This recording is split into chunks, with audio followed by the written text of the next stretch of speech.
Hi, welcome back to my channel. Today's video is about the new Walmart Android box. It's a mini Android box. There's nothing like it on the market. We're going to talk about it today.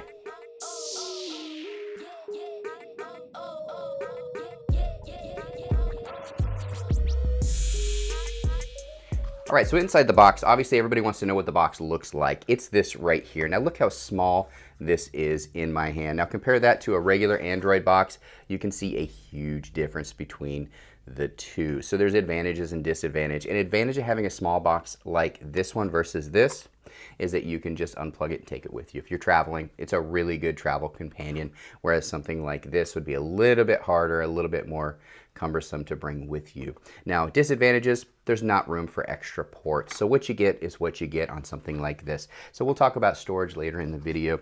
Also inside of the package, you're gonna get the standard power cord. It's about 3 feet long, so depending on where your TV is on your wall, you may need an extension cord, like any Android box. And then you get a 1-foot HDMI cord. 1 foot is all you get on this. A lot of people will just plug it to the back of their TV, so it's not a big deal. In addition to that, you do get a remote. Now this is a great remote. This is probably the best Android remote I've ever used personally. And I played around with it a little bit when I first opened the package. And it's actually the same remote that Google uses on their devices. So it was very responsive. It does have the Google Assist button. All the buttons you're gonna need to control your TV and your Android box, which is really, really nice. And as I mentioned before, it's Bluetooth, so you don't have to have the box in vision like you would on most Android boxes. So that's a really cool thing as well. And they actually call it an HDMI Consumer Electronics Control. I'm not sure about that term, but that's what they actually call it.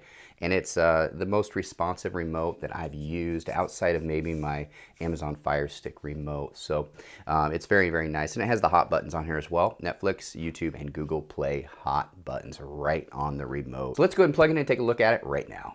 So I went ahead and hooked it up, and I will say the first thing I noticed was how fast it loaded. The response was extremely fast. Setup was easy. Could use my Android phone, set it right up, or you can go through the process of your location, putting in your Wi-Fi. Regardless of how you do it, it was extremely fast. So I got to give it a thumbs up on that. Now, as far as the operating system, it's Android 10.0, which surprised me, actually. It's the newest, latest Android, so that's really good. Now, let's look at the specs of it. I know it has a quad-core processor, but what kind of storage does something like this have? Because it's such a small unit, it can't be much. So let's take a look at it. All right, so I'll head to settings like any Android box. The nice thing about this is it's very familiar to you if you've used Android. So you can head right down here to device preferences and down to storage, and you'll be able to see the storage. So it looks like there's 4.4 gigabytes of total space. There was no SD card slot or USB port, so you couldn't expand storage beyond that. You might be able to with an OTG cable. I'm not quite sure. I haven't tried that yet, but 4.4 gigabytes out of the box is a little bit low, but because of the size of it, you kind of expect that. This is the type of box that you would just add some apps to it and enjoy it. Enjoy some free TV. Connect your Netflix or your Sling or your Prime Video to it and watch that content, but don't add much more than that because 4 gigs, you can only do so much with that. So this is considered in the budget line and a mini Android box. There's nothing like it to really compare to in the market. So let's go ahead and take a look at it a little further. Now the format's going to be the same on this as a lot of my other Android boxes, even though it's only a mini Android box. If you go to the left column here, you'll be able to see all of your apps. If you click on apps, you'll be able to go through all that's available built in. Of course, you can add anything to this. I've got lots of videos on certain apps that you can add. And then you head down to play next. You can see the next stuff on the shows you've watched. You've also got Tubi right here where you're going to get all kinds of content. And Tubi's great because you've got the live TV, you've got movies on demand, you've got TV on demand. Now there's going to be ads because it's a free app and it's built into it. So that's kind of nice. You can plug it in and you don't really need to add much more after that and get lots and lots of content. Now if you go back home, you will notice that there's a bunch of apps at the top here. Now these could be set and modified as you want. So I've got my Netflix, YouTube, Google Play Store, which is nice because it's got the Google Play built into it. And I'll talk about that a little bit later. And then Prime Video, Tubi, and then you click the add and you can add certain apps to your favorites like iHeartRadio, or whatever you want. And then your standard ones will be right down here, and you can kind of go through and see what's going to be on or what's on now, which is really nice on that as well. It's really a good format.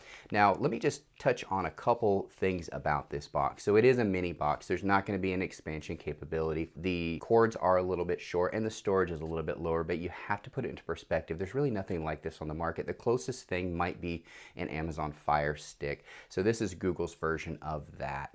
Now the remote though is really, really nice, and I touched on that in the beginning, but it has the Google Voice Assistant. So you can actually say, open Tubi, and then it opens it right up. As you can see now I'm in Tubi, and again I can go over here and I can look at TV shows or channels, for example, and you'll be able to see all the channels available completely free already on this box. So it's really nice box.